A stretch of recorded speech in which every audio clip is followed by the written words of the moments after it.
أندريا ورقة حزانة بيت صحفة جون بمخاد كمسمس النابلت جون تقبلني إلى تهبو جون كأخاب كوف زبولو تسيو يغني لي بمبالي قبلا أمون غوزي ميلينا ناب تقبال غاشات بيت صحفة بمغرب كمي حديركا إلى سلامتا تهبو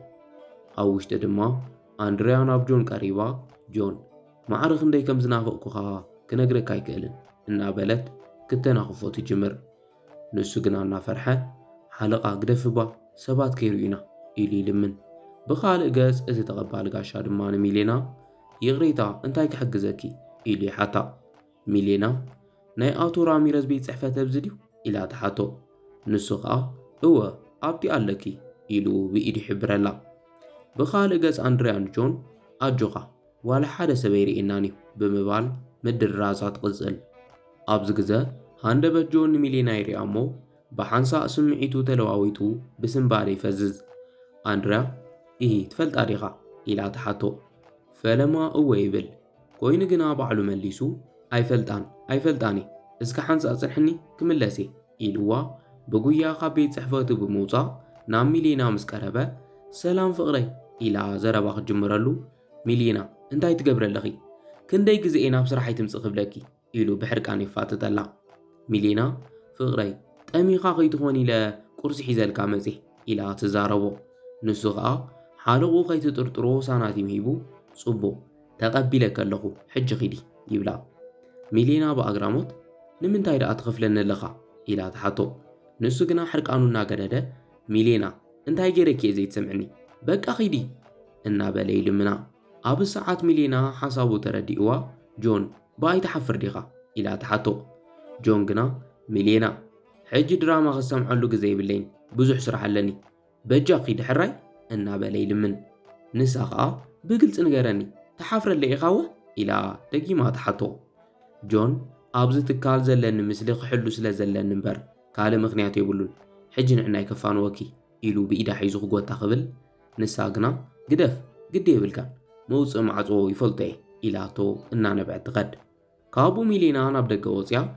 أنا نابراي نمكنا ليتن كاترن كم سرح النافلة نمنتاي كم زيخون إلى أن خدت كلا أما قدت أطو كابز بلت ماكينا حراين بأركبورا تغتاتلتنا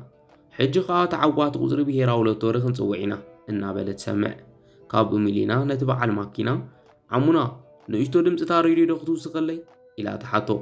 أبتا ماكينا زنبرا جيمي دما حراي إلو دمت يوسخ كابو تغازيتنيا تعوات غزري حموشتا إلو خزارة بيجمر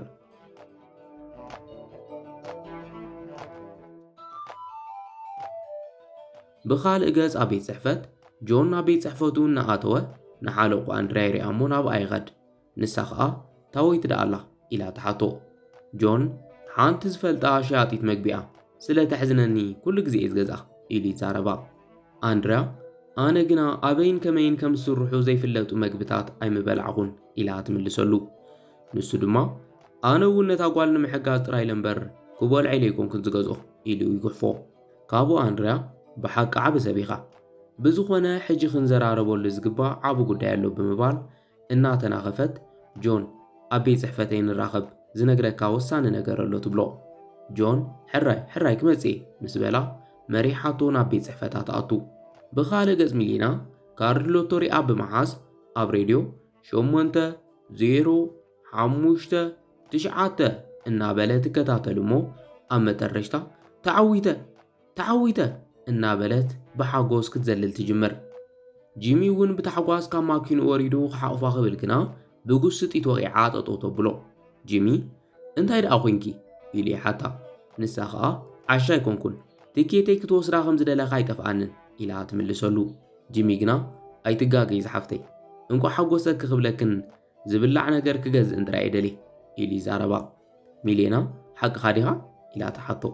نسوخا هو انت عين سب غيرك خمسة حسب كنا يفلتن بحماق الترطرنا ينبركن إلي يملسلا كابو ميلينا بقى إغريتا لومكو أمون زي إما ننسب مفلايش لزز أقمي ترطيركا مقبرو خبكا إلى تحطو جيمي حراي مسبلا لو توري أب مقمات كندا يكبكا إلى تحتت جيمي شدش تهابني إلي يملسلا نساقنا يغريتا عمونا حموشته ጥራይን ተሪፈና ንትብሎ ካብኡ ጂሚ በቃ ጸገም የለን ሓሙሽተ ግበር እዮ ኢሉ ይዛረባ እሞ መግቡ ተቐቢሉ ገንዘቡ ይኸፍል ካብኡ እስከ ከመይ ከም ዝኾነ ክንጥዕሞ ኢሉ ይበልዖ ሚሌና ክትፈትዎ ኢኻ ኣዝዩ ምቁር መግቢ እዩ ትብሎ ንሱ ድማ ፈትይዎ ኸጠዓዕም ይጅምር ብኻልእ ገጆን ናብ ቤት ጽሕፈት ሓለቑ ብምኻድ እስከ ንገርኒ ብዛዕባ እንታይ ኢኻ ክትነግርኒ ደሊኺ ኢሉ ይሓታ ንሳ ከዓ ካብ ወንበራ ተሲኣ ብዙሕ ነገር ንሕጂ ግና ብዛዕባ ዕቤት መሃያ ኸአ ክነዕልል ዝደሊ ኢላ ካብ ወንበራ ትትስእ ጆን ፈዚዙ ክጥምታ ከይመለሰላ ስቕ ይብል ካብኡ ገጻ መሊሳ ጆን ሰሚዕኻኒ ዶ ኢላ ትሓቶ ጆን ከዓ እወ ኣንድርያ መሃያ ክትውስኽለይ ደሊኺ ኢሉ ንምርግጋጽ ይሓታ ኣንድርያ ከዓ እወ ዝተወሃበካ ዕዮ ንምዕዋት ካብ ስራሕ ሰዓት ወፃ ከም ትሰርሕ ምስ ረኣኹ ዘይዕብዮ ዝብል ሓሳብ መጺለይ ኢላ ክዳና ተውፅእ ጆን ከዓ ናብኣ ቐሪቡ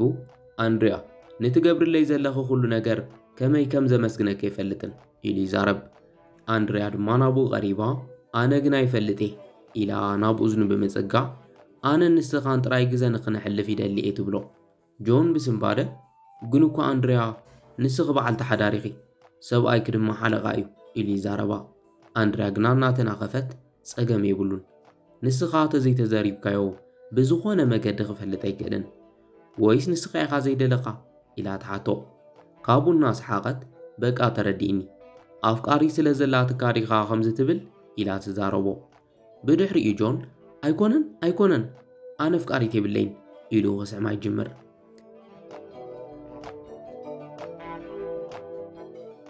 ኣብ ደገ ድማ ጂሚ ኣዝዩ ጥዑም መግቢ ክትሰርሒ ኢሉ ንሚሌና የድንቓ ንሳ ከዓ ስለ ዝፈተኻለይ የቐኒየለይ ኢላ ተመስግኖ ካብኡ ጂሚ እወ ታይሞ ይኹን ከይጸገብኩሎ ተወዲኦም ኢሉ የማርር ንሳ ከዓ ንሕጂ ይቕሬታ ግና መዓልታዊ እየዘር ተወሳኺ እንድሕር ትደሊ ኮይንካ ጽባሕ ክማልኣልካ ይኽእል እየ ትብሎ ጂሚ ሓቂ ኽዲኺ ኢሉ ይሓታ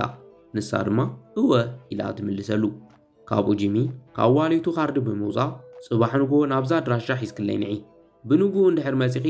ኩሉ ዘዳለኽዮ ክገዝኣኪ ኢሉ ቃሊኣትወላ ንሳ ከዓ የቐኒየለይ ብንጉኡ ገስጊሰ ክመጽእ እየ ትብሎ ጂሚ ጽቡቕ ቻው ኢሉ ተሰናቢትዋ ይኸድ ንሱ ምስ ከደ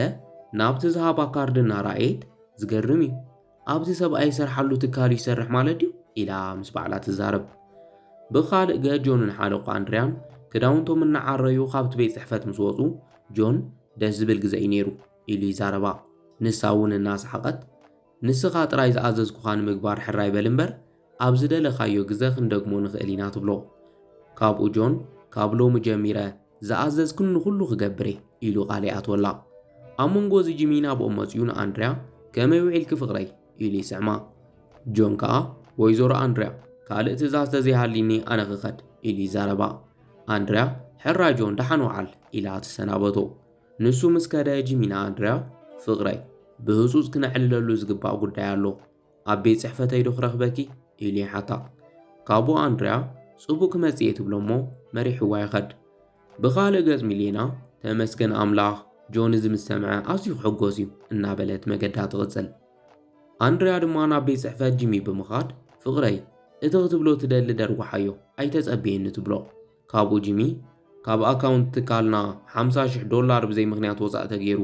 ናብ ካልእ ኣብ ትካልና ዝርከብ ምሽጥራዊ ኣካውንት ወጻእ ተገይሩ ኣሎ ኢሉ ይዛረባ ኣንድርያ እናፈርሐት ፍቕረይ መን ከምዚ ገይሩ ኢልካ ትጥርጥር ኢላ ትሓቶ ጂሚ ከዓ እዚ ናይ ምግባር ስልጣን ዘለዎም ብሕታውያን ሰባት ንስኽን ኣካውንታንትን ጥራዮም ይብላ ካብኡ ኣንድርያ መቸም ንዓይ ጌርክዮ ኢልካ ከምዘይትጥርጥረኒ ርግፀኛ እየ ኢላ ትዛረቦ ንሱ ከዓ ከምኡ ኣይኮነን ፍቕረይ ህድእ በሊ ንስኺ ከምዝታት ከምዘይትገብሪ ኣንዳዕዲዐ ይፈልጥ እየ እቲ ኣካውንታት ኢድ ከም ዘለዎ ግና ርግፀኛ እየ ይብላ ካብኡ ኣንድርያ እታ ገንዘብ ዝተዛወረላ ኮምፒተር ንምፍታሽ ከፈቲንካ ዶ ነርካ ኢላ ትሓቶ ንሱ ድማ እወ ፍቕረይ እንተኾነ ግና ብዘሕዝን መልክዑ ተበላሻ ጸኒሓትኒ ግና ግዲ የብልክን ናብ እንዳ ዓራይ ወሲደያ እየ ኩሉ መረዳእታ ምስ ረኸብኩ ኣብ ቀረባ ተሓታት መን ምዃኑ ምፍላጥ የተርፍን ይብላ ኣንድርያ ዋላ ሓንቲ ከይመለሰት ፈዚዛ ሱቕ ምስ በለት ጂሚ እንታይ ደኣ ኮንኪ ፍቕረይ ገለይ ትብል እንዲኺ ደሓን ዲኺ ኢሉ ይሓታ ንሳ ከዓ ዋላ ሓንቲ ኣይኮንኩም ፍቕረይ ደሓን እየ ሕጂ ስራሕ ስለ ዘለኒ ጸኒሕና እንትዕልልናኸ ኢላ ተሓቶ ጂሚ ጽቡቕ ፍቕረ ይብላ እሞ ተሰዓዒሞም ይፈላለዩ ንሳ ምስ ከደት ግና ጂሚ ገለስ ኮይና ኣላ ኢሉ ናብ ስርሑ ይኣቱ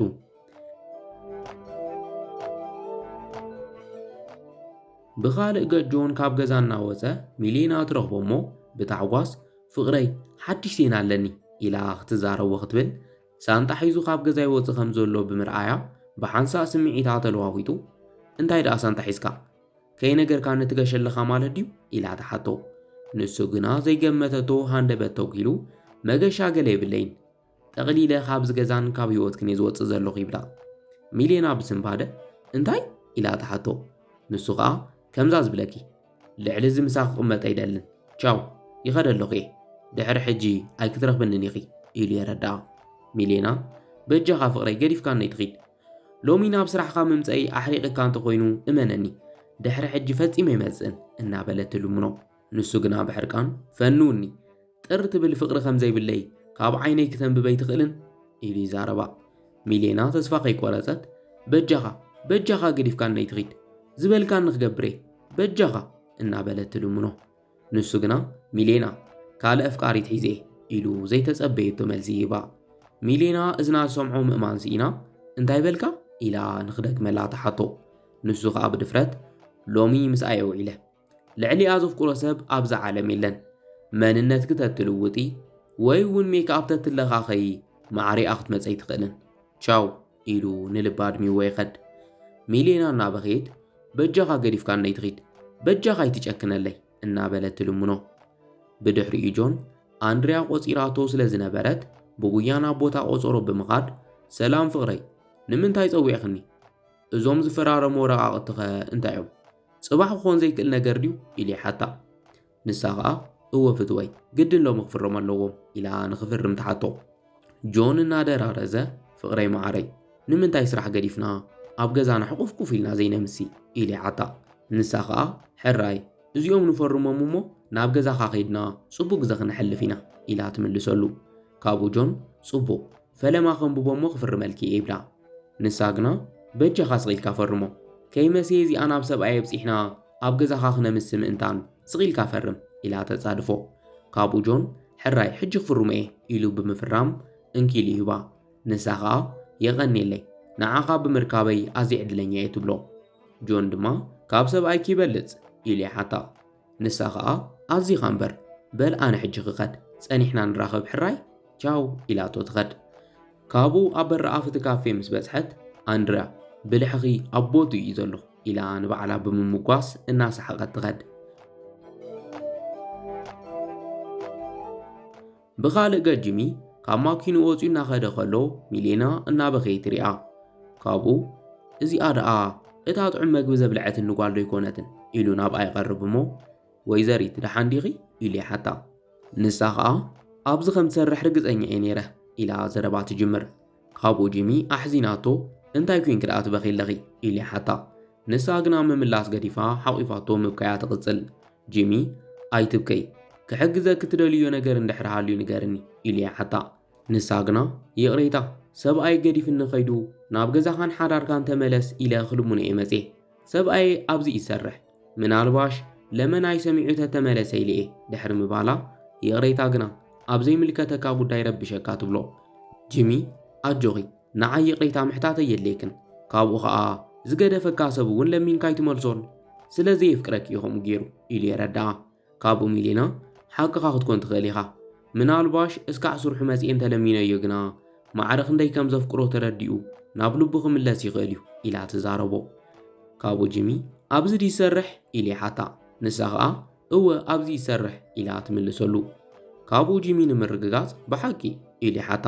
ንሳ ከዓ ኣካውንታንት እዩ ምናልባሽ ትፈልጦ ኮይንካ ጆን ራሚረዝ ይበሃል ትብሎ ጂሚ እወ ይፈልጦ እየ ሓለቑ እየ ኢኻ ኢሉ ይዛረብ ሚሌና ብኣግራሞት ሓቂኻ ዲኻ ትብሎ ንሱ ከዓ እወ ዓለም ማዕረኽ እንደዝጸባብያ ግና ንስኸይ ትሕዘኒ ኣጆኺ ጆን ዋላ ሓንቲ ዘለላ ንብዓት ከይግብኦን ንዓኽ ገዲፉ ካልእ ጓል መሓዙ ኸጣዕሶ እዩ ስለዚ ጀጊንክ ብዘይክኡ ባዕልኺ ኢልኪ ጠጠው ክትብል ከም ዘይከብደከ ርእዮ ይብላ ሚሌና ንምኽርኻ ይቐኒየለይ ኢላ ተመስግኖ ንሱ ከዓ ኣጆኺ ምኽረይ ንእሽቶ ከም ዘጸናንዐክ ተስፋ ይገብር ሕጂ ኣነ ናብ ስራሕ ከደለኒ እቲ ንጽባሕ ዝኣዘዝኩ መግቢ ከዓ ከይትርስዑ እየ ይብላ። ሚሌና ኣጆኻ ኣይርስዖን እየ ምስ በለቶ ቻው ኢሉ ተሰናቢትዋ ናብ ስርሑ ይኣቱ።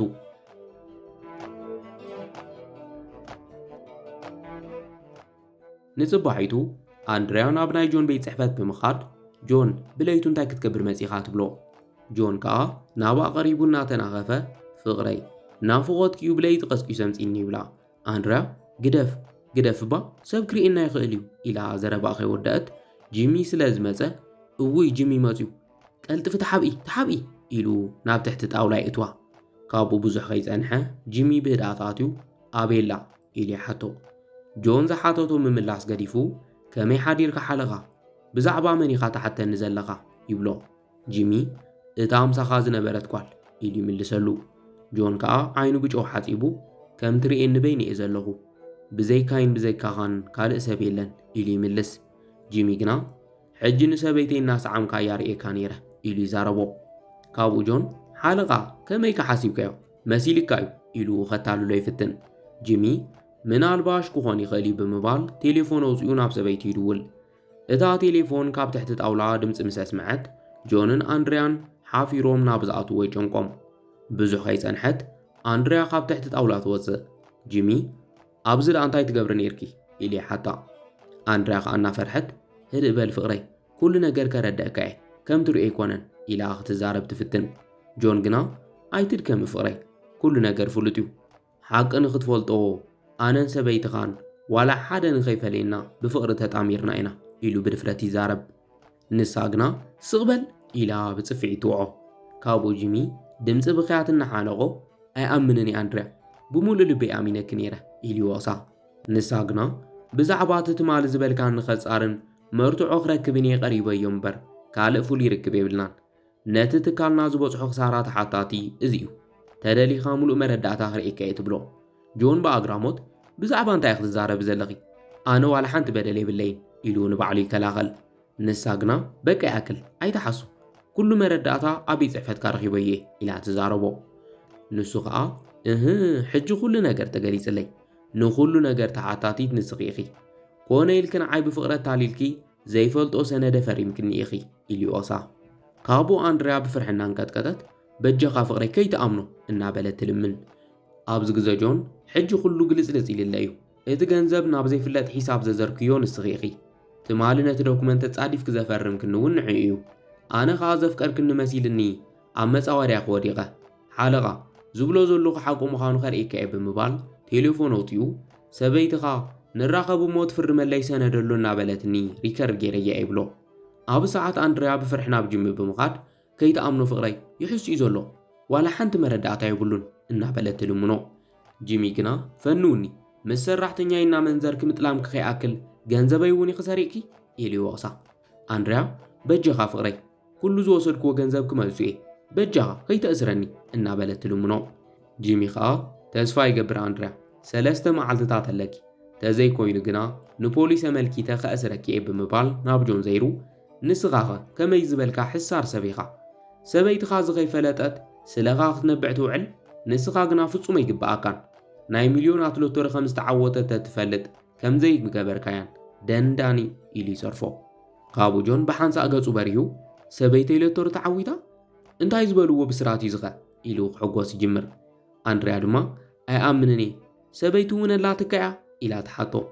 ካብኡ ጂሚ ኣብ መንጎኦም ብምእታው ክልቴኹም ስቕ ኢልኩም ሕጂ ውፁለይ ተዘይኮይኑ ፖሊስ ክጽውዐ ኢሉ የጠንቅቖም።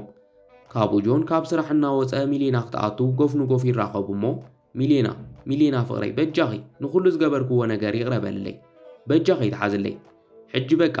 በታ ዝተዓወትናያ ሎተሪ ከተማ ለዊጥና ሓድሽ ህይወት ክንጅምር ንኽእል ኢና እናበለ ይልምና። ንሳ ግና ብሕርቃን ፈንወኒ ኢላ ገጹ ትጸፍዖ እሞ ፈጺመ ምሳኻ ኣይኮንን ናይ ሎተሪ ገንዘብ እምበር ንዓይ ፈቲኻ ኣይኮንካን ብሓደ ንኹን ትብል ዘለኻ ኢላ ትጸርፎ። ጆን ከምኡ ኣይኮነን ፍቕረይ ስምዕኒ እናበለ ይልምና። ንሳ ግና ስቕበል ይኣኽለካ ደጊመ ኸይርኤካ ኢላ ተጠንቅቖ። ካብኡ ሚሌና መግባ ተሰኪማ ንምእታው እናሓሰበት ጂሚ ወፅእ እሞ ከምሎ ሚለ ሓዚነ ኣይፈልጥን እታ ሰብኣይ ክዝወሰደት ባዕለገ ሰበይተይ ኮይና ጸኒሓ ኢሉ ይዛረባ። ሚሌና ብስምባደ መን ኢላ ተሓቶ። ንሱ ከዓ ከምታ ዝብለክያ كلتينا إنا لك قدات زقرمك كاتيم كأسر اللي أوسينا نيرة يبلع ميلينا أجوغا كمتنا عايز مخركاني نسخاون بصنعات كتصغر إيغا إلا تتبابعو كابو جيمي حق غيغي بزعبو مزرابون يترفنا بجاغي كل جزاق حقوسن نزغل حدا نجر كم زلو يفلته إلي من لسلا ميلينا انت أي مسبلتو نسخ السراحيو تعمك بيبلع نسخ الناس حقت نايلو مما بفولين عخايلي إساريحيو إلا تريو كابو جيمي انت هيدا أنزبلنا ناويت آتينا أرسنا زين بلعي بلامو تتحاحيزو مئاتو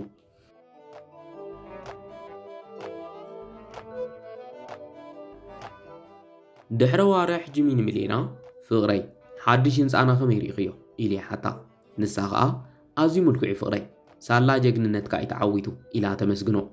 نسو دما أزي خبل لحمت أمد ديخي نعاق خبل زي كونو نغار يلن إلي زارب كابو ملينا يفكرك كاي جيمي نعاق زر راخبنا أملاخ معالتاوي أمسكيني تقبون إلا تزاربو جيمي ون أب حماقين صبوقين أب قولني سلازوخان كي غني اللي إلي سعمه